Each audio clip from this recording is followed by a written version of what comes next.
امام نے فرمایا کہ رحم اللہ من احیا امرنا، خدا رحم کرے اس شخص پر جو ہمارے امر کو زندہ کر دے. چاہے تم دو ہو، ایک مصائب پڑھنے والا ایک سننے والا، کا خدا رحم کرے اس پر.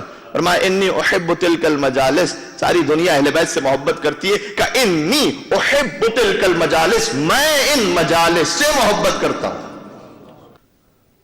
سورہ مبارک ابراہیم، ضرب اللہ مثلا کلمۃ طیبۃ، اللہ نے کلمہ طیبہ کی مثال دی ہے، پاکیزہ کلمہ. کہ شجرۃ طیبہ، اس کی مثال ایسی ہے کہ جیسے ایک پاکیزہ درخت ہو. شجرۃ طیبہ اصلها ثابت وفرعها فی السماء، اور اس درخت کی خصوصیت یہ ہے کہ اس کی جڑیں ثابت اور مضبوط ہیں. وفرعها فی السماء، اور اس کی شاخیں اتنی بلند ہے کہ شاخیں آسمانوں تک پہنچی ہوئی ہیں. یہ کون سا درخت ہے جس کی جڑیں، جس کی شاخیں قرآن ذکر کر رہا ہے؟ بہت سارے برادران سنت نے بھی اس حدیث کو نقل کی جس میں آج تک پہنچا رہا ہوں. البتہ انہوں نے آدھی نقل کی ہے، ہمارے یہاں پوری حدیث موجود ہے. بحار الانوار میں علامہ مجلسی لکھتے ہیں، باقی مفسرین نے اسے لکھا ہے، اس درخت سے مراد کیا ہے؟ حضور نے ارشاد فرمایا، سرکار ختمی مرتبہ احمد مصطفیٰ محمد مصطفیٰ صلی اللہ علیہ وآلہ وسلم، سلام محمد، بہت توجہ رکھیے گا. فرمایا کہ یہ جو شجرہ طیبہ ہے، پاکیزہ درخت، انا اصلھا، اس درخت کی اصل جڑ انا، میں ہوں. وعلی فرعھا، اس درخت کا تنا علی ابن ابی طالب ہے. والائمۃ اغصانھا، اور ائمہ علیہ السلام اس درخت کی شاخیں ہیں. پھر فرمایا وعلمنا ثمرھا، اور ہمارا علم اس درخت کا پھل ہے. ٹھیک ہے، پھر سنیے گا، رسول اللہ نے کہا کہ میں جڑ ہوں، علی تنا ہے، ائمہ شاخیں ہیں، ہمارا علم اس درخت کا پھل ہے. قربان جاؤں ائمہ علیہ السلام کے، اس موقع پر بھی مجھے اور آپ کو محروم نہیں رکھا. وشیعتنا ورقھا، ہمارے شیعہ اس درخت کے پتے ہیں، ورق ہے، اس درخت کے پتے ہیں. پھر فرمایا، ابو حمزہ صومالی سے روایت ہے، پانچویں امام کی روایت ہے، انہوں نے رسول اللہ سے روایت کی کہ میرے جد رسول اللہ نے ارشاد فرمایا کہ میں جڑ ہوں، علی تنا ہے، ائمہ شاخیں ہیں، پھل ان کا علم ہے، شیعہ اس درخت کے پتے ہیں. پھر فرمایا کہ یا ابا حمزہ، اے ابو حمزہ صومالی، جن کی دعا ہے ماہ رمضان المبارک میں، کہ ہمارا کوئی شیعہ وہ اس دنیا میں نہیں آتا، اس کی ولادت نہیں ہوتی، الا تورق ورقۃ منہا، یہاں تک کہ اللہ اس درخت میں ایک پتے کو پیدا کر دیتا ہے. اللہ اکبر. اور ہمارا کوئی شیعہ اس کی وفات نہیں ہوتی، الا فتسقط منہا، اس میں سے ایک پتا کم ہو جاتا ہے. یعنی آپ غور فرمائیے، مجھے اور آپ کو مولا نے کیا مقام عطا کیا؟ ہم میں سے ایک ایک کی انفرادی حیثیت وہ ہے. اللہ اکبر، کاش میری بات پہنچے. ہم میں سے ایک ایک کی انفرادی حیثیت وہ ہے کہ جس درخت کی جڑیں رسول اللہ ہو اور جس کا تنا علی مرتضیٰ ہو، اس میں ایک ایک پتا، ان کا ایک ایک شیعہ ایک پتے کی طرح ہے. وہ امت ہے پتے کی طرح. اب مجھے جملہ کہنے کی اجازت دیجیے گا، پتے کو توانائی ملتی کہاں سے؟ بھائی پتے کو توانائی کہاں سے ملتی ہے؟ پتے کو توانائی جو ملتی ہے وہ شاخوں سے ملتی ہے. شاخ سے جو توانائی آتی ہے وہ تنے سے آتی ہے، اور تنے سے جو طاقت ملتی ہے وہ جڑ سے عطا ہوتی ہے. اگر کوئی گستاخ پتا شاخ اور تنے کو چھوڑ کر یہ چاہے کہ میں جڑ کے پہلو میں بیٹھ جاؤں، اللہ اکبر. بھائی اگر کوئی گستاخ پتا یہ چاہے، نہیں وہ مجھے تنے سے کچھ نہیں چاہیے، مجھے شاخوں سے کچھ نہیں چاہیے، میں تو ڈائریکٹ جڑ کے پاس پہنچوں گا، تو اسے شاخوں سے ٹوٹنا پڑے گا، تنے سے جدا ہونا پڑے گا. جب وہ جڑ کے پہلو میں آ کے بیٹھے گا تو ہوگا کیا؟ کچھ دیر تک صحیح رہے گا، آہستہ آہستہ مرجھانا شروع ہوگا، رنگ پیلا پڑنا شروع ہوگا. جب مکمل سوکھ کے مرجھا جائے گا اور ایسے بہت سارے پتے جمع ہو جائیں گے تو اس درخت کا باغبان آئے گا، ان کو جمع کر کے جلا کر ختم کر. اللہ اکبر.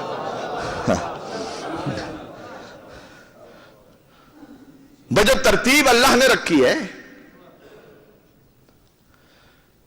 دیکھیں جوانوں کے ذہنوں میں جو سوالات ابھارے جاتے ہیں فیس بک ٹویٹر، بھئی یا علی مدد، ٹھیک ہے، بہت اس پر علماء نے بات کی ہے، میں بھی اپنی بہت کم علمی سے بات کرتا رہتا چلا جاتا ہوں.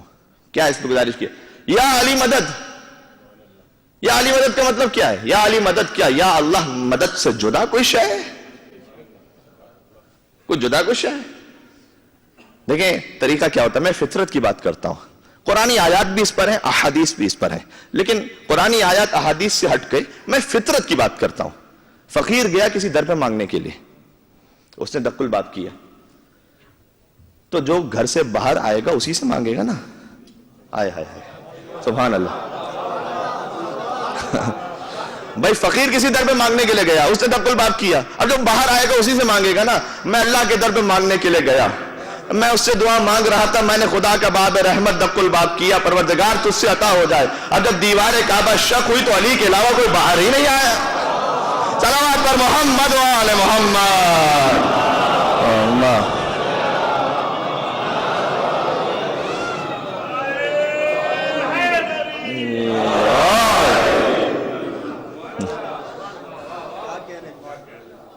میں گیا تھا اللہ کے در پہ مانگنے کے لیے، میں نے دق الباب کیا، پروردگار تو عطا فرما دے. وہاں سے دیوار کعبہ شق ہوئی اور میں نے دیکھا فاطمہ بنت اسد کی آغوش میں علی ابن ابی طالب موجود ہے. علی اس در سے باہر آ رہے تھے اور ایسے آ رہے تھے کہ حضور ان کے استقبال پر پہنچے، اور آگے بڑھ کر جیسے ہی علی آغوش مادر سے آغوش رسالت میں آئے تو بچے نے دنیا میں آنے کے بعد پہلی مرتبہ آنکھیں کھولی، اور اس دنیا میں آنے کے بعد جو پہلا چہرہ دیکھا وہ چہرہ رسول تھا. اور رسول اللہ نے کہا کہ اے علی خصصتنی بالنظر وخصصتک بالعلم، تو نے مجھے اپنی نظر سے مخصوص کیا اور میں نے تجھے اپنے علم سے مخصوص کیا. علامہ ذیشان الجواری صاحب علی اللہ مقامہ اس موقع پر کہا کرتے تھے شعراء کے یہاں نظر سے سیراب ہونا تو دیکھا تھا، لیکن نظر سے کمالات کا منتقل ہونا نہیں دیکھا تھا. اللہ اکبر. یہ آج دیکھ رہا ہوں آنے والا بچہ آتا ہے، پہلی ہی نگاہ میں سارے کمالات رسول اللہ سے علی میں منتقل ہو جاتے ہیں. یہ بچہ بھی عجیب بچہ ہے، بچپن میں چہرے رسالت پر ایک نگاہ ڈال دے تو علم رسالت کا سودا کر لیتا ہے، اور جوانی میں بستر رسالت پر ایک نیند سو جائے تو مرضی پروردگار کا سودا کر لیتا ہے.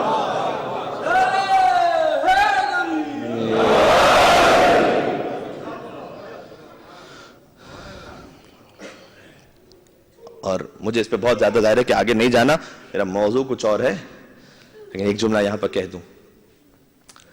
مکتب اہل بیت کو اگر پہچاننا ہو، اصلاً مکتب اہل بیت، توجہ رکھیے گا، کسی اور واقعے کی ضرورت ہی نہیں ہے اس مکتب کی عظمت کو سمجھانے کے لیے. ایک یہ واقعہ یہاں وہاں سے کسی کو ادھر ادھر سے ملا، اور ہمیں امام بھی اپنا خدا کے گھر سے ملا.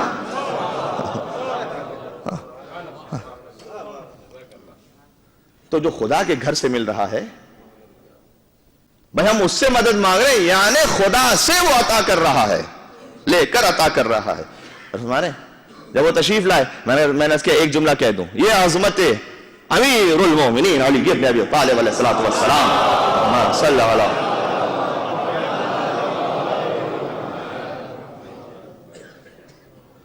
ابھی آغوش رسالت میں آئے کہ یا رسول اللہ، سلام کیا پہلے، السلام علیکہ یا رسول اللہ، اور پھر کہا کہ آپ حکم دیجئے تو زبور سناؤ، آپ حکم دیجئے تو توریت سناؤ، آپ حکم دیجئے تو انجیل سناؤ، اور حکم دیجئے تو قرآن سناؤ. اور کہا کہ اے علی تم امیر المومنین ہو، تم قرآن سناؤ. اور علی جو امیر المومنین تھے انہوں نے سورہ مومنون پڑھنا شروع کیا اور قرآن پڑھتے چلے جا رہے تھے. قد افلح المومنون، یقیناً مومنین کامیاب ہو گئے. یہ قرآن کی آیات پڑھتے چلے جا رہے تھے. لوگ کہتے ہیں کہ قبلہ بات یہ ہے کہ آپ مجالس پڑھتے ہیں، ہر عالم سے کہا جاتا ہے مجھ سے کیا علی کو حد سے بڑھا دیتے ہیں. ایک صاحب نے مجھ سے کہا کہ ہمارے علماء یہ نہیں کرتے کہ علی مجالس پڑھتے پڑھتے علی کو حد سے بڑھا دیتے ہیں. میں نے کہا قبلہ ایک کام کیجئے، آپ مجھے حد بتا دیجئے، اس سے آگے ہم نہیں بڑھائیں گے. پھر صحیح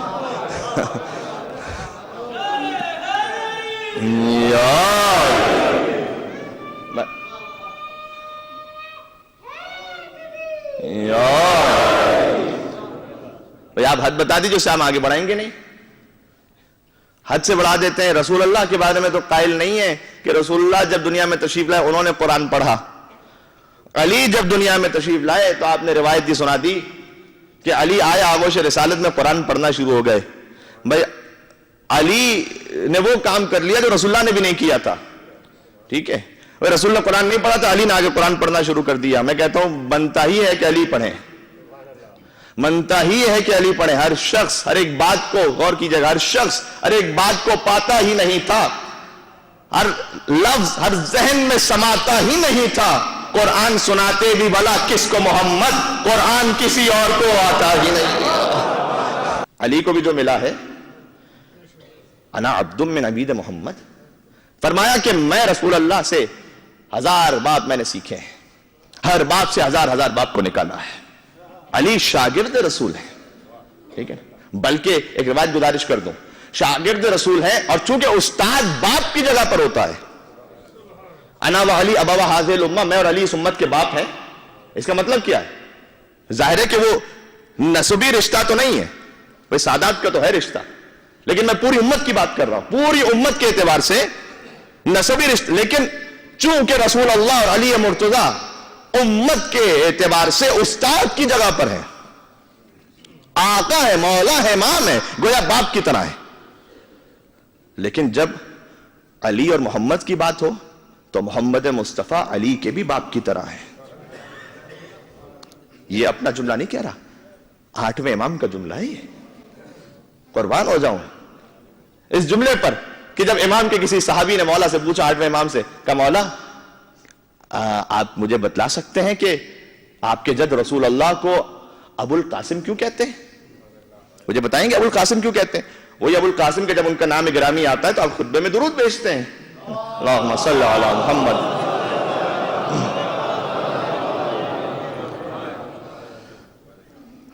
امام نے فرمایا کہ ہاں، ابو القاسم اس لیے کہتے ہیں کہ ان کے ایک فرزند کا نام قاسم تھا، لہٰذا حضور والد گرامی ہے قاسم کہ انہیں ابو القاسم کہا جاتا ہے. تو صحابی نے کہا کہ حل ترانی اہلا للزیادہ، مولا اتنا تو میں جانتا ہوں، لیکن کیا مجھے آپ اس بات کا اہل سمجھتے ہیں کہ کچھ اور بھی معرفت عطا فرما دیں؟ کیا میری اہلیت ہے اتنی؟ یعنی آپ غور فرمائیے گا، اہل بیت جس کسی کو عطا کیا کرتے تھے وہ اس کی معرفت کے اعتبار سے عطا کیا کرتے تھے. صحیح ہے، یہ بات نہیں ہے. دعائیں ابو حمزہ سمالی گزر رہے تھے چوتھے امام کے پاس سے، ابو حمزہ سمالی امام نے کہا آ جاؤ، پکڑ کے لے گئے، ایک دعا سنا دی. نہیں، ابو حمزہ سمالی کا ظرف اتنا بلند تھا کہ چوتھے امام نے اس قابل سمجھا کہ انہیں دعائے سحر تعلیم دے دوں. مولا کے کئی صحابی ہیں، کیوں کسی کو دعائے کمیل نہیں سکھلائی؟ کمیل کا ظرف ایسا تھا. تو کہا حل ترانی اہلا للزیادہ، مولا کیا اس بات کا اہل سمجھتے ہیں کہ آپ مجھے مزید معرفت دیں کہ ابو القاسم کیوں کہتے ہیں آپ کے جد کو؟ امام نے کہا نعم، ہاں میں سمجھتا ہوں. یہ بتاؤ کیا تم نے یہ حدیث سنی ہے کہ میں اور علی اس امت کے باپ ہیں؟ کہا مولا میں نے سنی ہے. کیا یہ جانتے ہو تم کہ محمد مصطفیٰ تو علی مرتضیٰ کے بھی والد گرامی کی طرح ہیں؟ کہا میں جانتا ہوں. یہ مولا اس کا ابو القاسم سے کیا تعلق ہے؟ امام نے کہا کہ کیا تم جانتے ہو کہ علی قسیم النار والجنہ، علی جنت و جہنم کو تقسیم کرنے والے ہیں. اللہ اکبر، کاش میری بات پہنچے. تقسیم کرنے والے کو کیا کہا جاتا ہے؟ قاسم. تقسیم کرنے والے کو قاسم کہا جاتا ہے. علی جنت جہنم کے تقسیم کرنے والے ہیں. رسول اللہ علی کے والد گرامی کی طرح ہے، لہذا علی قاسم ہے، رسول ابو القاسم ہے. اللہ اکبر، رسول ابو القاسم ہے. تو فقط ابو القاسم اس لیے نہیں کہا جاتا کہ حضور کے بیٹے کا نام قاسم تھا، اس لیے کہا جاتا ہے، معرفت امام نے عطا کی، اس لیے کہا جاتا ہے کہ چونکہ علی کے باپ کی طرح ہے اور علی ہے قاسم، جنت جہنم تقسیم کرنے والے، حضور ہیں ابو القاسم، علی کے بھی والد گرامی. آیت اللہ فاضل لنکرانی کے وکیل، انہوں نے ایک مجلس میں خطاب کرتے ہوئے کہا تھا، اپنا ایک واقعہ سنایا تھا کہ پورا تفصیلی واقعہ ہے، لیکن ایک عیسائی خاتون کو جس کا ایکسیڈنٹ ہو گیا تھا، ڈاکٹروں نے جواب دے دیا تھا، 133 مرتبہ حسین کے بھائی عباس سے مدد مانگی تھی. یا کاشف الکرب عن وجہ الحسین، ابو الفضل عباس علیہ السلام کے صدقے میں اسے شفا نصیب ہوئی تھی. مرج تقلید کا واقعہ، اس لیے میں گزارش کر رہا ہوں، اتنا معتبر ذکر ہے یہ. جس کی کوئی پریشانی، کوئی حاجت ہو، جاب کا مسئلہ، گھر کا مسئلہ، ویزا کا مسئلہ، کوئی اور پریشانی پاکستان میں، ہندوستان میں، عباس کے نام سے مانگ کر دیکھو. یا کاشف الکرب عن وجہ الحسین. میں مجلس کے اختتام پر ظاہر 133 مرتبہ یہاں پڑھ نہیں سکتا, میں 3 مرتبہ پڑھوں گا, سب مل کر پڑھیں گے انشاءاللہ. عباس کی ماں ام البنین کا صدقہ, کیونکہ عباس بھی باب الحوائج ہے, ام البنین بھی باب الحوائج ہے. اور میں آخر میں استغاثہ پڑھوں گا یا کاشف الکرب عن وجہ الحسین, جس کا ترجمہ اے حسین کے چہرے سے غموں کو دور کرنے والے غازی, اکشف کربی بحق اخیک الحسین, آپ کو آپ کے بھائی حسین کا واسطہ ہے, میرے غموں کو دور فرما دو مولا. یا کاشف الکرب عن وجہ الحسین, اکشف کربی بحق اخیک الحسین. سب مل کے یا کاشف الکرب عن وجہ الحسین, اکشف کربی بحق اخیک الحسین. یا کاشف الکرب عن وجہ الحسین, اکشف کربی بحق اخیک الحسین.